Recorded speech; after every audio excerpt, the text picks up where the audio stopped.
ইমাম খুতবা দিতে বসে তখন দপ্তর বন্ধ, সব কিছু স্টপ।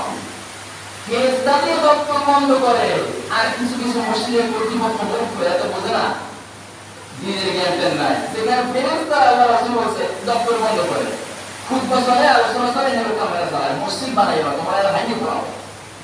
এগুলো বোকা, মূর্খ, নিম্নগামী, নেও মেধা নাই, বুদ্ধি নাই, বুদ্ধি শূন্য। যেখানে আল্লাহ রাসূল বলছে ফেরেশতারা দপ্তর বন্ধ করে কথাগুলো শুনতে থাকে, ফেরেশতারা তো বেগুনে মাসুম, তারা কোনদিন জাহান্নামে যাবে না, একটা ফেরেশতা জাহান্নামে যাবে না। তুমি আমি তো জাহান্নামে যাবো। মসজিদে আসছো, মসজিদ বানাইছো, অনেকে মসজিদ বানিয়ে ভাব দেয়, একটু বড় বড় মনে করে আমি বানাইছি, ওই সবথেকে নরকিক জাহান্নামে, নরকিক জাহান্নামে যাবে।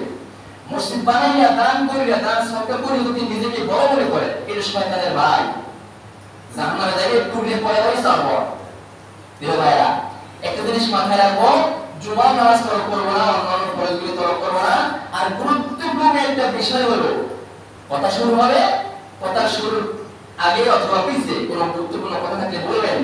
মসজিদের হক নষ্ট করবেন না। কত কষ্ট করে লক্ষ কোটি টাকা দান করে আল্লাহর রাস্তায় একটা মসজিদ করেন, আপনি নিজে কষ্ট করে একটা মসজিদ দান করেন, যদি সেদিকে কিছু সওয়াব না হয়, আপনি এখন ঘুমাতে পারতেন, এক জায়গায় যাইতে পারতেন, মন চায় এখন মসজিদে যাইবা বলতে পারে, আসছেন, সে আশা যদি